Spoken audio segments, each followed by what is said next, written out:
Today we're going to have some fun with one of my favorite TTRPGs. That's right, we're going to be soloing this bad boy. I'm going to teach you how to do it while I do it, and I've also created an extra little PDF supplement to be able to solo this thing that you can get for free. That's right, so expect just some dang old fun in today's video. Let's break it down. Well, hi, hello, everybody. My name is Turk. Welcome back to the Grouch Couch around here with all different kinds of solo RPG things. That's right, but today we're talking about Toonpunk. In today's video, we will not be going over the exact rules on how to play this thing. I actually have a full separate video talking about every little page in this bad boy, except the lore. I didn't go into the lore, but anyways, you can check out that video. Today, we're actually just going to be doing a straight-up actual play of this bad boy, and I've also developed my own little rule set. All right, it's a little PDF that you will be able to get for free. There'll be a link to it in the description to itch.io where you can get it to use in your games if you want to, okay? With that being said, this thing does also include some solo rules itself, okay? I just wanted to expand on it a little bit to make it a little bit more fun, a little bit more straightforward, all right? You know how I shampoo. That's right. I give out things for free because I want to help you guys have more fun in this awesome hobby that we share together that is solo RPGs. Now, it goes without saying, but Deeply Dapper Games and Alan Bahr did send me the copy of this bad boy, this box set anyway, for free. The purpose is of making some content on it because they know how much I freaking love their game. And I wanted to point out, a little birdie told me that there may or may not be an expansion coming for Toonpunk in the near future that actually will have some expanded rules in it, right? I don't know what it is. I haven't seen it yet. I have no idea. So you will have my rules here. And if you're watching this way in the future, there may be some official rules that I bet you money I've already covered on the channel if it's released and I've gotten my hands on it. So you can check out that video as well if it's even out yet, way in the future. All right, talking months, if that even happens, because this was just, maybe a little birdie rumor that I heard. Don't worry about it, okay? So, without any other YouTube jibber jabber, you guys, I say let's talk about soloing Toonpunk and let's play. Okay, let's have some fun. We're gonna do an actual play of this shit today. Hell yeah. Now, as you've seen, we've got our table set up. Before we go into that, you guys should know here in the back of this here book, there are some solo rules, which I'm actually gonna bookmark here. This is the bound version of Toonpunk. There are three different versions. There is gloss, there is matte, and there is bound.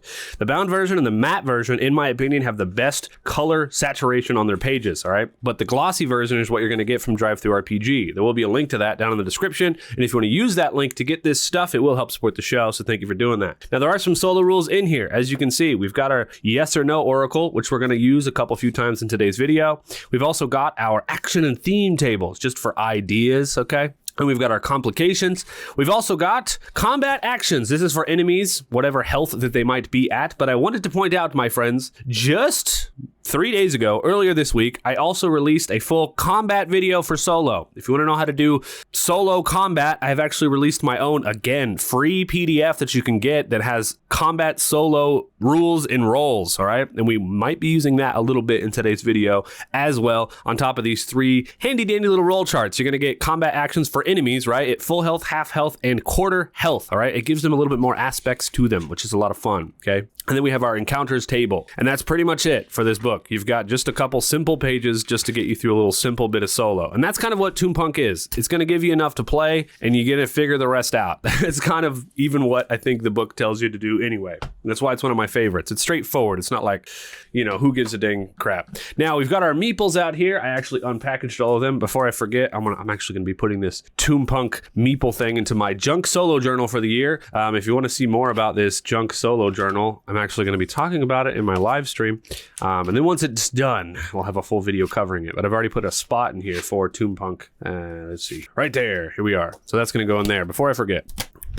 Cool. Now, some of the things I have here also you're going to get in this box set. This box set was released, with like Kickstarters and stuff. You're going to have to keep an eye out for this thing, right? It's kind of a rare find, okay? So if you ever see it come out, hop over there and get it. My friends Alan Bahr and Deeply Dapper, they do a lot of stuff. They do second Kickstarters and other kinds of stuff where they're going to release extra prints of these dice right here because these are specific Toonpunk dice that actually have the Toonpunk skull on them and that pink. All right, you're going to have to keep an eye out. I don't know if just casually you can buy them. This is one of them rare indie things that you got to focus in on.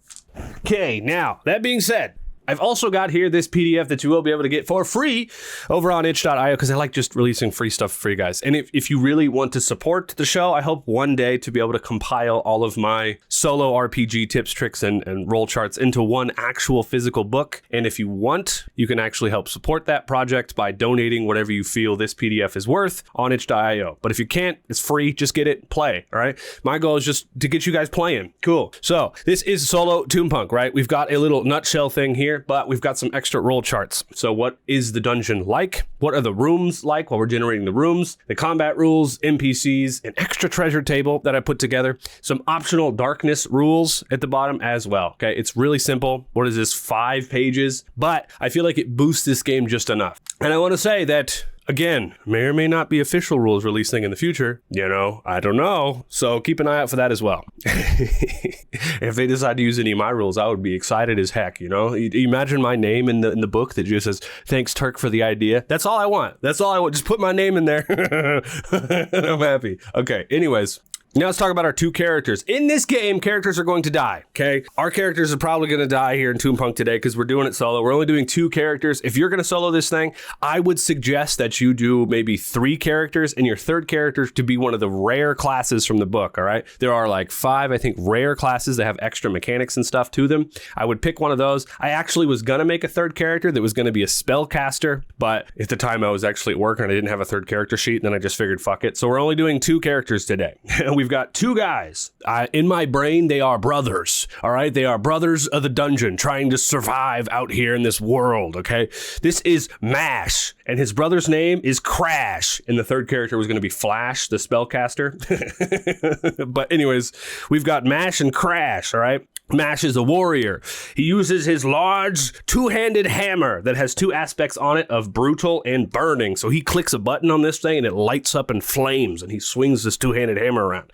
Then I needed some healing, so his brother is actually a shepherd, all right? And the shepherd has a crossbow so he can hang out in the back. I rolled their stats and he just got 666 on his stats, so he's probably going to, I don't know, might be the first one to die, I don't know. But he's got some special abilities that are going to help us being in healing, prayer, and tithes, and guidance. And we're going to open up the book and look at exactly what they do every time we go to cast and stuff. All right, we're going to look at the details to make sure we do it right. As always, you know, you could print yourself out a reference guide. That's what I was thinking about doing, just for both of the classes. So I have them. I was going to like staple them to the back, right? Just like what their exact spells do, because there isn't a lot of room on these character sheets, but that's okay. Is my camera straight? There we go. It is now. Okay, that's that. We've got Mash and we've got Crash, and we're going to go to the dungeon. And we have all of our little meeples here for enemies whenever we go into said dungeon, but we're just going to walk through step by step. And the fun thing with this game is that you can do narrative story if you want. 1,000,000% you can, or you cannot. Also, you could just go into dungeons and fight skeletons if you want to do that. That's one of the cool things I like about this game. It has lore, it has world story, it has things going on, right? With like capitalism themes where you're trying to survive because you're collecting all your coins and stuff, you know what I mean? Trying to just make it through. But also, you could just go and kill stuff. So we're going to do a little mix of a little bit of both, all right? But today's mostly going to be about the dungeon delving to show you guys how to do combat and stuff like that solo. Mostly. That's today's video. Okay, that being said, I think the first thing we should do before we start games is we should take stock. We need to think about how much coin these boys have. So this is what they start with. The shepherd starts with 1 and the warrior starts with 2. So we're going to get out our coins here. These guys have 3 whole coins. Now, if you know what I'm talking about with coins, let's go to the coin page. Economy. Let's recap. Once a week, we must pay a coin to not die. Basically, to live, to have housing, to have food. Once a month, we must pay adventurer's tax. And once a month, we must pay a coin to the Lord. So theoretically, we could live right now to see another day. But these 2 boys know that time is coming soon where they are going to have to pay the Lord's tax for being adventurers, right? Time is coming. So they've got to get down into a dungeon, right? It's time for us to go. I imagine these 2 together. You could even roll up let's go over here first. What kind of a dungeon are our 2 characters going to go in to start? We've got our dungeon theme table right here. I even stated in here that like if you have a narrative idea, like our 2 characters are going to go and try to rob the king. You know what I mean? We could go down into like a crypt below the kingdom, and like that could be our said dungeon area, right? Dungeons don't need to be classic caves and crypts, and dungeons could be other things, right? We could be in a mansion, theoretically, okay? So I just put some themes on here. I think if you guys download this bad boy, if you see on this page, I left some space right here, all right, underneath it, so you can add in extra themes and make out like a full D12 roll chart if you want to, okay? I really wanted to make a D12 roll for everything on this because this game deals with a D12, but I hadn't expanded that far, okay? So what we're gonna do first is we're gonna roll a D6. That's what we're gonna do. Now I have these D6s that look like D12s. We're gonna be using these today. These come with the Legend of the Mist Pebble dice, all right? They're pretty sick. I got them early, all right? But these are the Pebble dice. They're D6s though. They're 6-sided, but they look like 12s. And so that's what we're gonna be doing because we're on a 12 theme today. So we're gonna roll our D6 here in the box to see what our dungeon is that we're gonna be going into. That is a 5. Okay, so, oh no.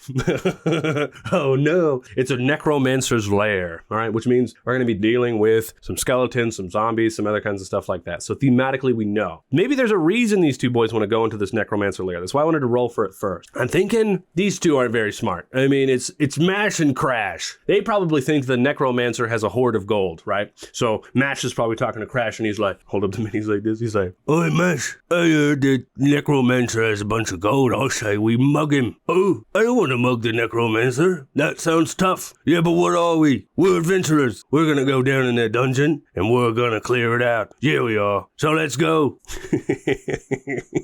The Bash Brothers is what we're calling them. It's Mash and Crash, the Bash Brothers. Should they be couch core characters? I don't know about all that. Let me hit up Abstracto for some art. So we know where we're going. So let's just picture out our scene here, right? I think, what would be the entrance to a necromancer's lair? To me, it probably would be a graveyard. I'm thinking a huge like mausoleum statue, right? And there's probably like a cellar door, like a big heavy cement one that these two are going to open to go down inside of, all right? And that's just a narrative thing I'm just going to play out. But you could absolutely do like strength checks to see if they can even get it open, or like, you know what I mean? Other kinds of stuff like that if you want to. Let's go down inside.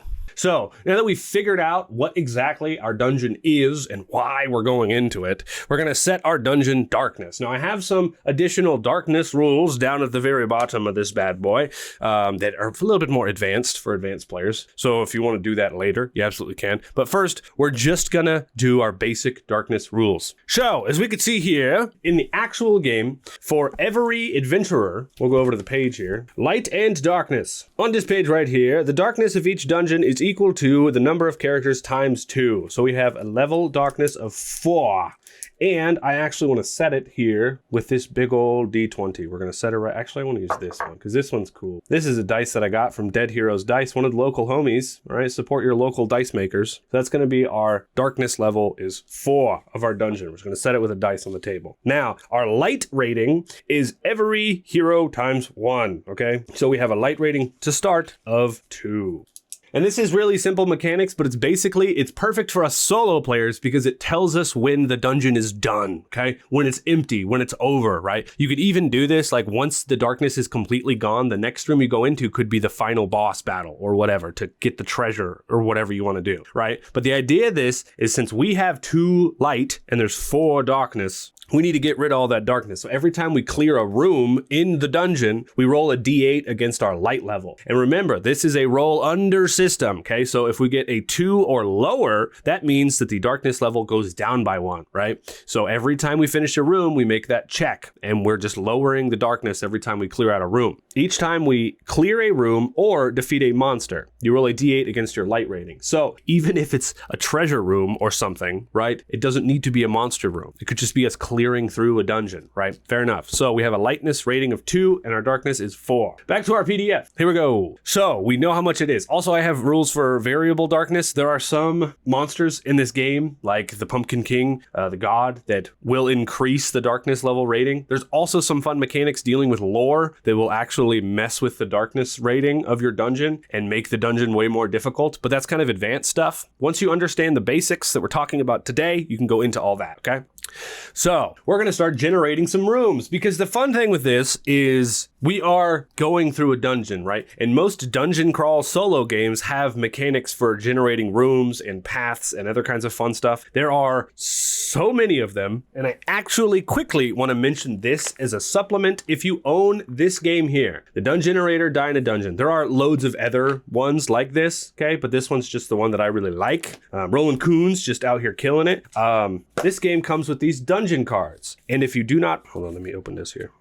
If you can't think of the size or shape, the Toonpunk game basically tells you to do theater of the mind. It's like, figure it out, you know what I mean? But if you're doing a dungeon crawl, the fun part about it is literally generating these rooms and building out these dungeons. So I have these 2 hex maps here. These are dry erase hex maps. Where the heck is my dry erase mark? Anyways, and you could just draw on these, was kind of my plan to do this. But also, there are cards that are in the world like this that you can shuffle up. Thank you, Roland Coons, for everything. And then you can just draw a card, and you can see that that is our first little room of our dungeon, right? Very cool stuff. And then we could draw another card and we could put it on there, whatever direction we decide to go in, like this one here. And the dungeon goes that way, right? The reflection's bad. Here we go. So now the dungeon goes that way, all right? Kind of cool stuff. And when I play this by myself, that's how I'm going to do it. But I don't want to do it in today's video because I don't want to play with something that you guys might not have access to, okay? But just think about that as an idea. And this, again, is the Dungeonator Die in a Dungeon, and you can actually buy these packs of cards completely separate from the game. Thank you so much to Roland Coons for supporting the community. Okay. And straight up, Alan or Deeply Dapper, if you're watching this, I would love to help develop out something like that if you're into it, okay? Let me know. Now, back to the game. We're going to start generating our rooms, okay? I have a D6 roll chart here, okay? So every time we enter into a new room, you can roll a D6 on this. I do think that Toonpunk might have a hallway generator, I think. Possibly. I want to double check, just so you guys know what you might have. Yeah, we have tavern generator. Show you. We have individuals. We have room connections is what we have. It doesn't have rooms. It just has room connections, right? So every time you roll a room, then you could open up to this book and you could do a room connection, right? To see maybe how all the rooms are connected, if that's something you're interested in. And in my PDF, you'll see that I do actually mention the main book. I'm right. Pick a hazard, all right, from page 50 to 51, all right? I do actually mention the main book in a couple places. I would love to be able to combine everything just into one Toonpunk solo book, but for right now, this is the way we're doing it. So, mash and crash. They open up the thing, they step down the stairwell, and before they enter a new room, we need to see what they see in there, all right? So we're going to roll us a D6. What is this first room? That is a 4. A 4 is a strange NPC. Roll on the NPC chart. I have one below, or there's also one on page 75. So as they enter down, they're right away greeted by somebody. Let's go down to our random NPC chart. This is a D8, when you pull out a D8 here. And I actually have a cool D8 I want to use today. I have 2 of these. One of these dice collection things is all sets of dice. This is just my random nonsense. Because when you get into this hobby, you're going to eventually, people are going to give you dice. You're going to find dice in places, you know. And this is my random nonsense. I keep all my using all the time dice right here in this Charles skull. But this is my having a little extra fun. Today's video is we're just having fun. We're just hanging out with one of my favorite games. Okay, so where's that cool D8? This one. I love how big the letters are on this one. I don't know what it is, but it's cool. So we're going to use this one in today's video. And it's kind of pinkish, so it fits the theme. All right, let's roll us a D8 to see who we run into. That is a 7. What is 7? Necromancer Scholar. Hey, well, that works out. Someone is training to be a necromancer, and they are here in this first room. All right, now, as you can see on generated rooms, then it says, as I typed, roll on room furnishings and smells and etc., as noted from pages 71 to 76. So if we want more descriptions, we're going to come over here to pages 71 to 76. And we have these roll charts here.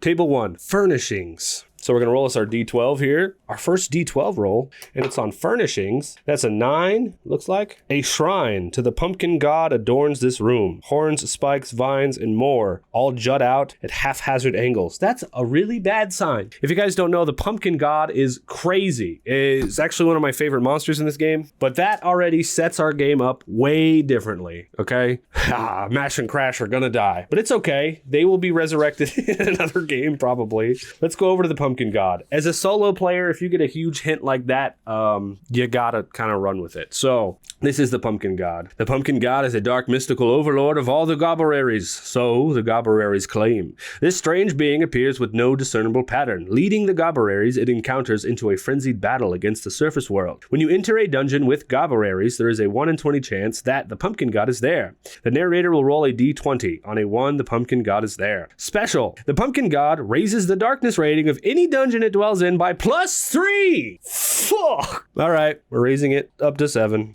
When slain, the pumpkin god revives in a different dungeon 3d4 days later. So what this says to me automatically is we enter into this room. There is a necromancer scholar that has come here to try to learn more about necromancy from this necromantic god. But Mash and Crash are so stupid. They heard this rumor from someone years ago and finally got around to doing it. But the necromancer has done moved out already, and the Goblin King has claimed this dungeon for his own, all right?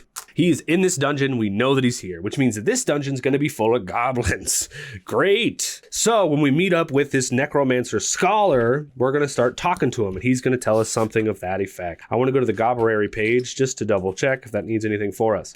Gobberaries are foul creatures. Yes. The special. Increase the darkness rating of any dungeon they are in by +1. We already did the Goblin King, so I think we're fine. 6 lifeblood. They attack at disadvantage. They got 1d6 rusty Gobberary weapons. All right, that's fine. So if we want to get a little bit more interesting with the dialogue, we already know the base of what is happening here.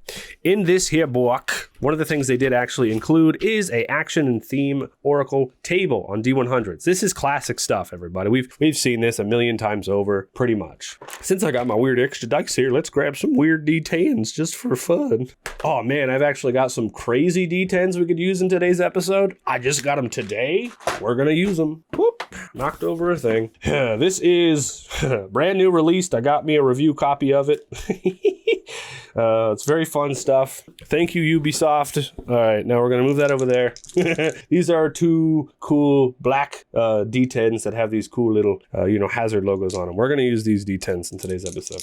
All right, so what does this dude talk about to us? There's a 2 and a 0, which makes it a 20, baby. 20 is burn, and then we have our themes.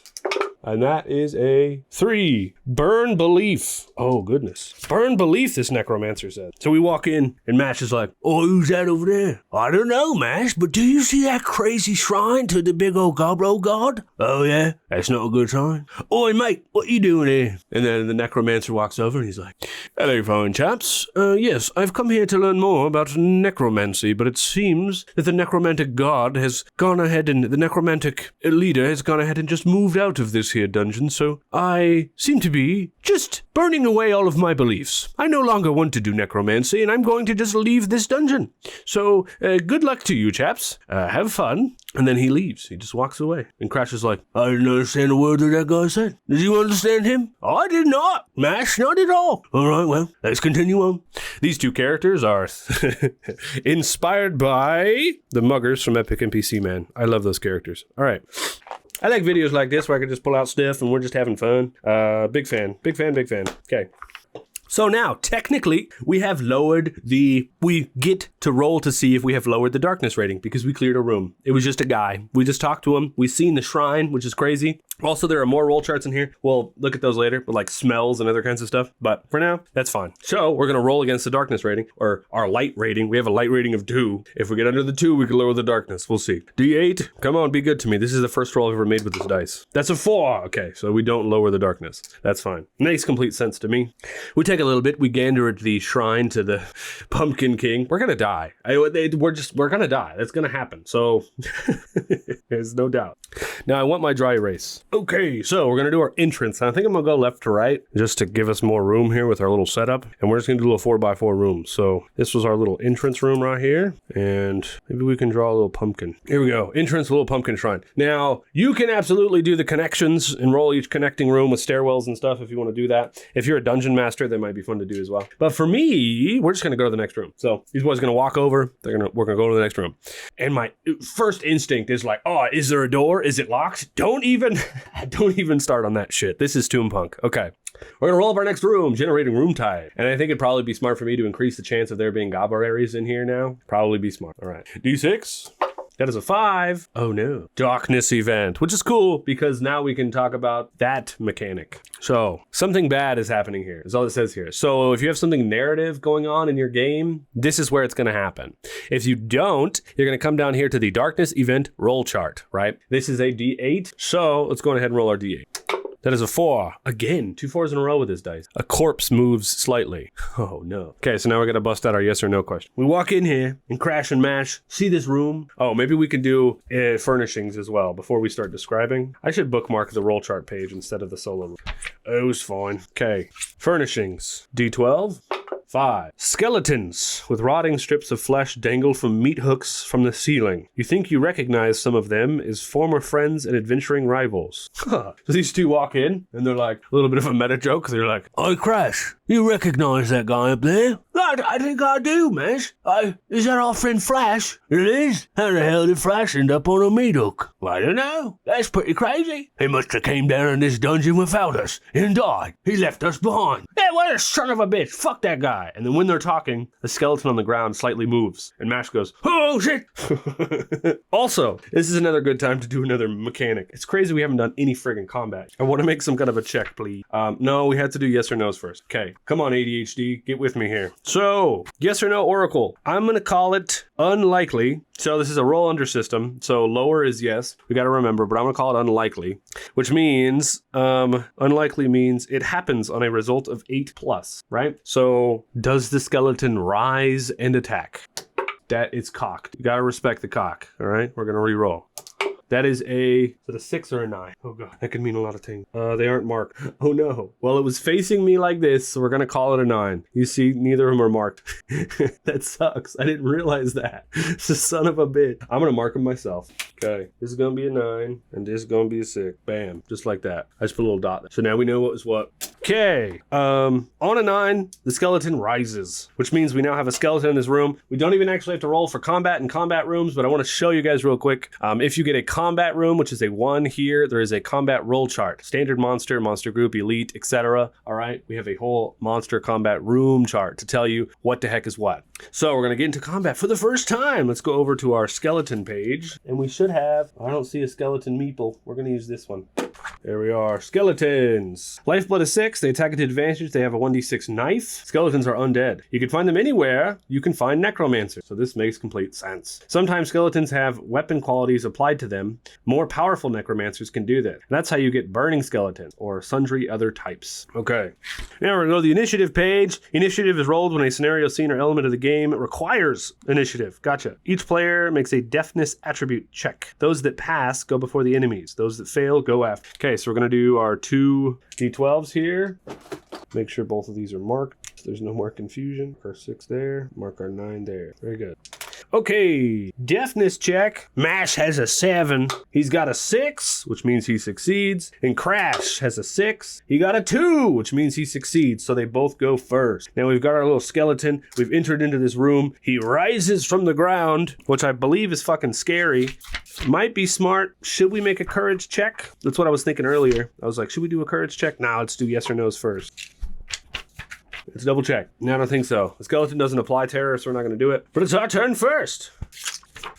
Okay, we've got our warrior right here. Now he's got a couple abilities. He can do weapon tricks, cheap shot, lucky swing, and suck it up, all right? So weapon tricks is the main bit of it, right? It's like you could choose one of these after you hit an enemy, right? So we have cheap shot, so we can gain our courage 2 damage on top of the 1d10 plus courage you already do. So basically it's courage plus courage. So we can do a huge amount of damage. We also got lucky swing, so we could re-roll a failed attack. And we have suck it up, where we can gain our courage as reduction against the next attack against us. So Mash is gonna rush in.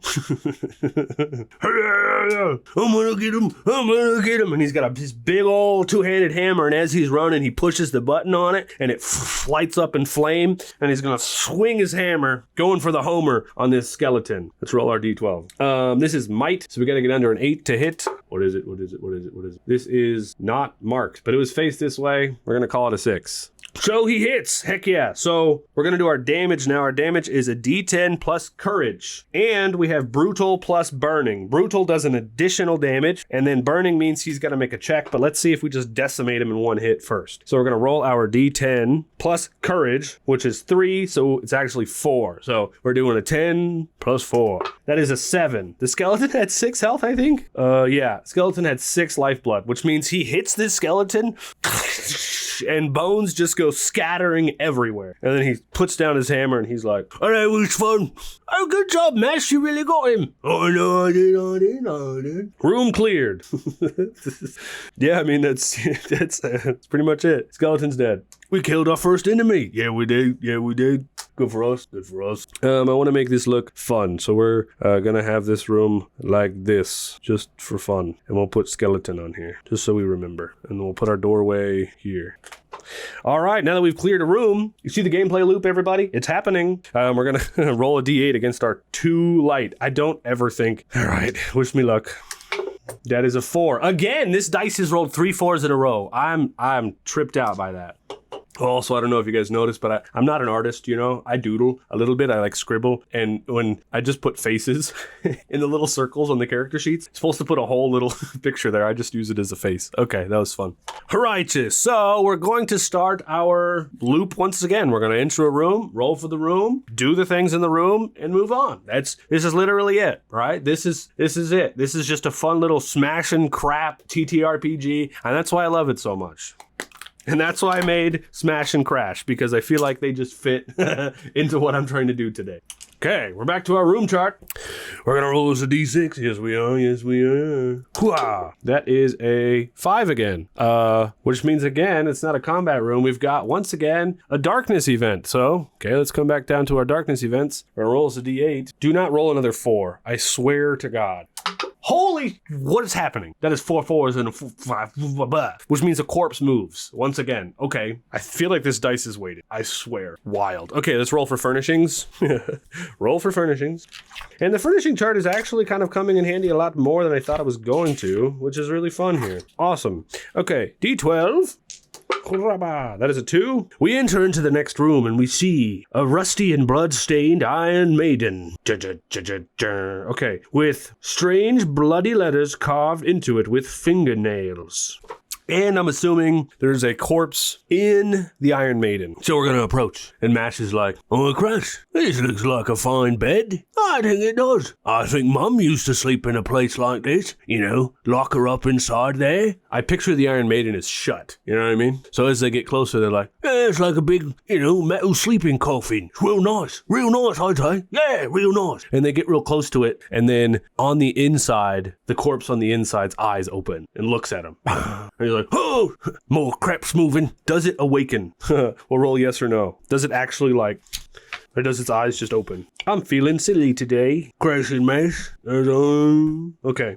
Let's call it 50-50. The result happens on a 6+. Oh, and also, there's something I haven't been doing, everybody. Did you notice? I hope you noticed. We're supposed to be doing a more nuanced result. We're going to roll an extra d6 every time we do the yes or no question. And a result of 1 means a twist, basically. And we have a little twist chart. So we're going to roll our d6 at the same time. All right? So 6+, and the corpse actually is alive.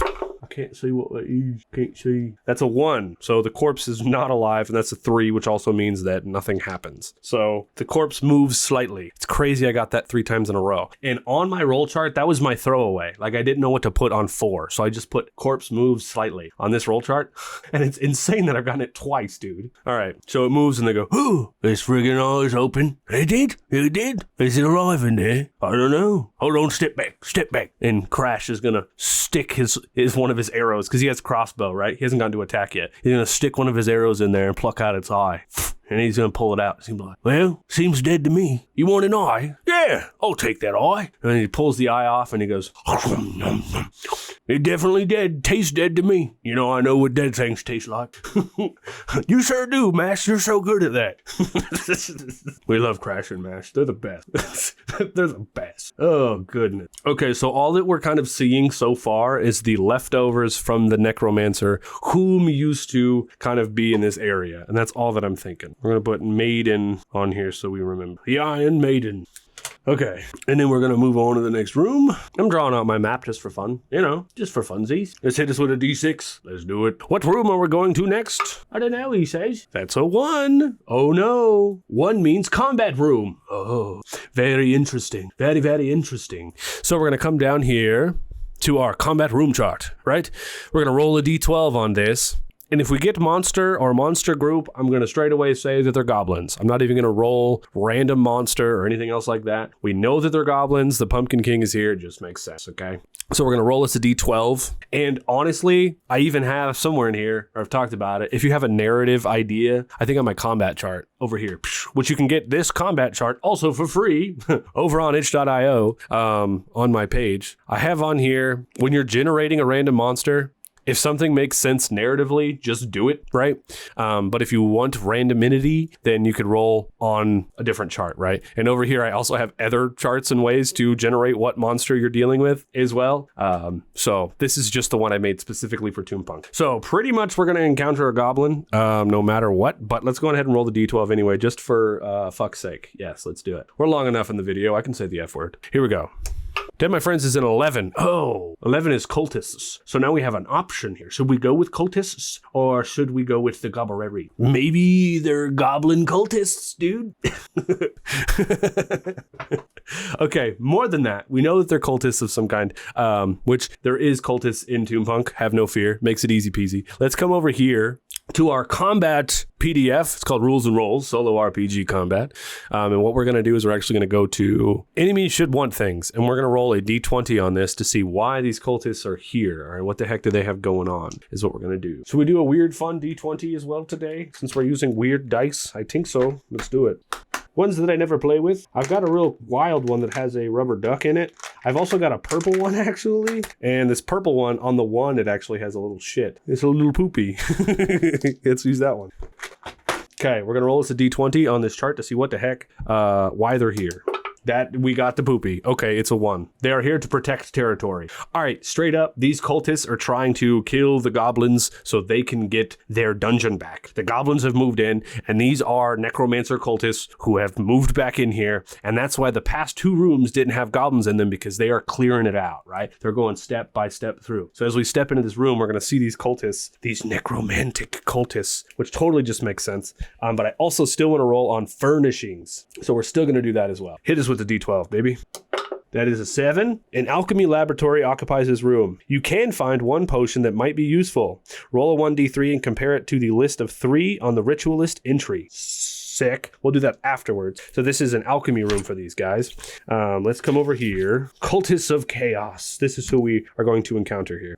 We have a lifeblood of 10. We got to roll to see how many are here. Cultists of Chaos always have a few goat folk around them. Not today. They're necromantic cultists today. All right. They led by a Thurge who can cast magic. That would be the necromancer. Yes. Cultists of Chaos and Thurge of Chaos. I see. So we aren't dealing with the Thurge today. We're just dealing with the cultists over here. Unless there's a better cultist page. I don't think there is. Maybe we should check Weirded Out. I think we're just going to be dealing with this here. We're going to have to roll to see how many are here. This is Weirded Out, the little expansion that you can get. It's just got some extra little monsters and stuff in it, some extra little roll charts. I really haven't actually done much with it yet, so this is kind of fun to open it up. The Yellow-Bellied Belchers, random town/city tables, which is fun, and then that's it, right? Random book names. Right, so we don't have cultists in here. Okay, we need to roll to see how many cultists are here. My initial thought is to always compare it to the darkness level and then say that that's how many little monsters are there. That's what I was going to put in one of my rules, but I didn't end up putting it in there. And right now I'm happy that I didn't, because 7 would absolutely decimate us. If it was 4, we might be okay. But because of the Pumpkin King, we're pretty much screwed, right? So let us roll a D4. All right, that's the only way we're going to be able to survive on this. Okay, this D4 is from the Borderlands Liquid Core dice set. Yes, very fun, very fun. It's sparkly. All right, D4. There we go. That would be a 3. There are 3 cultists. Okay, we're going to use just these gobberary meeples for now. Those are our 3 cultists. Crash, mash. They are here to reclaim their territory. All right, this could be the end of us, but hopefully not. We are now going to roll for initiative. Yes, we are. So let's do us a D12. D12 for Mash. Come on, Mash. Get it, son. That's a 2. He succeeds. D12 for Crash. Come on, Crash. That is a 10, so he fails. So Crash is going to go after the 3 enemies. Sheesh. Okay, we're going to do the same thing we did last time.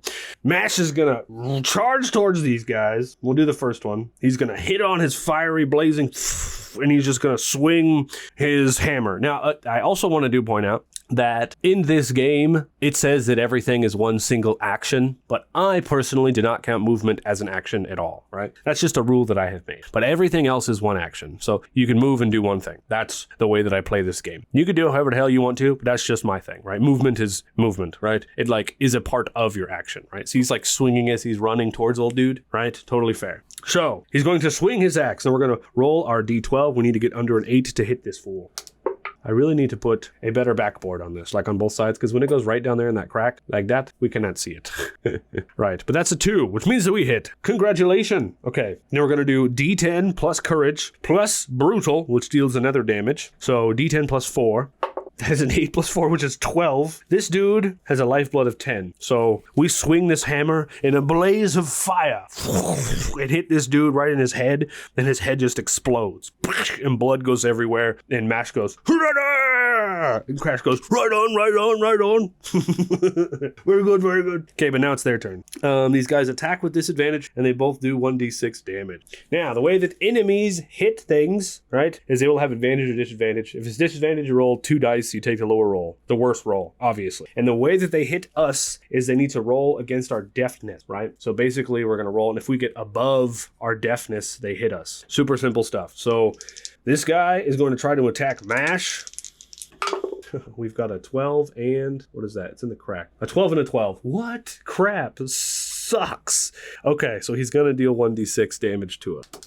That is a 6. I mean, it's cocked, but it's really not. That's a 6. The full 6 damage as he slices into us, and he's like, as he gets us, he's like, "We are here to reclaim the necromancy. Leave now, or you will die, and you will be one of our army." And Mash is like, "I didn't understand a word you said, but you stabbed me, bastard." And he's going to take the full 6 damage, which is going to bring down his lifeblood to 12. I keep digging in this drawer over here because this is my drawer of pencils and things. If you guys are solo players, I suggest you get a drawer of pencils and things. Let me show you. These are my pencils and things. So anytime I need pencil or whatever, I just come in here and I get it. It also has ruler, highlighter, stuff like that. But half of them aren't sharpened, so I gotta dig for a bit. There we go. I think this will do. Yes, very good. All right, full 6 damage, bringing him to 12. And then the other guy is going to attack Crash. Oh, well, also, I should say, we have armor reduction. So, theoretically, he should only take 1 damage, actually. Almost forgot about that. He's got full 5 armor. Heavy armor also gets him disadvantage on any kind of deafness check, pretty much at all. So he's in big ol' heavy armor, but it's Mash. You know what I mean? He needs it. So, actually, we only take 1 damage, putting us at 17. You know what? Maybe Mash is friggin' OP, dude. Okay, just double checking rules. Yep, that's it. So we take 1 damage. Now this other dude's going to try to attack Crash. Let's get it. That's 11 and a 7. Both of those exceed his deafness, so he's going to hit him again. And he goes, "You heard him. Leave the dungeon." And he stabs with his knife. That's a 1 damage. Okay, he's got an armor reduction of 2. He takes 0. Fair enough. Now, we haven't done any magical things yet in today's example. So let's go over to the Shepherd character sheet, because it's finally Crash's turn. My guy hasn't done anything this whole time. The Shepherd is also a basic character, but we have prayer, healing, tides, and guidance. So he could lower guidance. He could lower his will to give advantage to somebody. We can eat and lodge for free at any kind of churches. I imagine in our world, it's the Church of Heavy Metal. Okay, that's where, you know what I mean, Crash is a part of. Additionally, we can make a will check to restore lifeblood equal to our amount of will, and we can pray once per day at sunrise. It'll be sunset for him, to restore 1 courage or 1 will. Basically, that's the whole thing. So healing was the most important thing, but he has a 1d8 on his damage attack. So he's going to hold up his crossbow and he's going to point it right at dude's eye, and he's going to be like, "I didn't understand a word dude just said." He's going to fire his crossbow.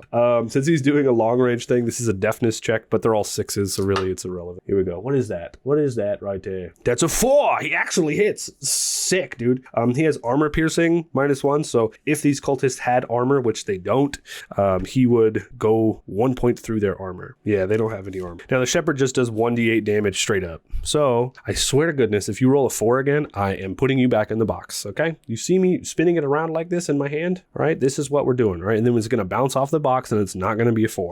That's a 1. Great. I'm sorry that I talk shit to you, D8. Whatever. This cultist gets 1 damage dealt. Now we're back to the top of initiative, and we don't got to move anywhere.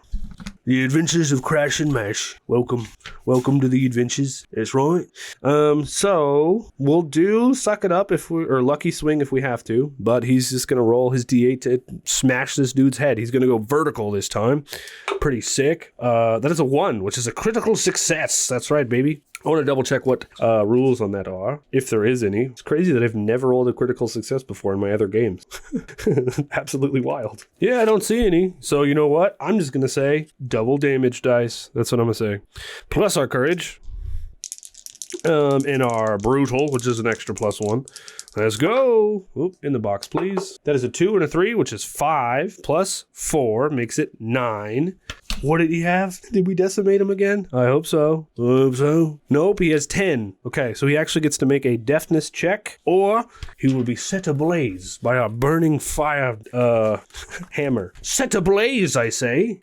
If we come over here, we can see burning. A target hit with burning weapon must make a deafness check immediately. If the target fails, they have been set ablaze, says on fire. And take 1d6 at the start of their next turn. They must repeat the process as though they had been hit by the burning weapon until they make a successful deafness check. Now, these guys do not have any kind of deafness stats, so all we're going to do is we're just going to roll against our own, okay? If they get above a 7, he succeeds. Fair enough? Because that's simple and who cares? Here we go. That is a 5, which means he fails. And guess what? It's his turn, which means he's immediately going to at least take 1 damage, which means he's dead.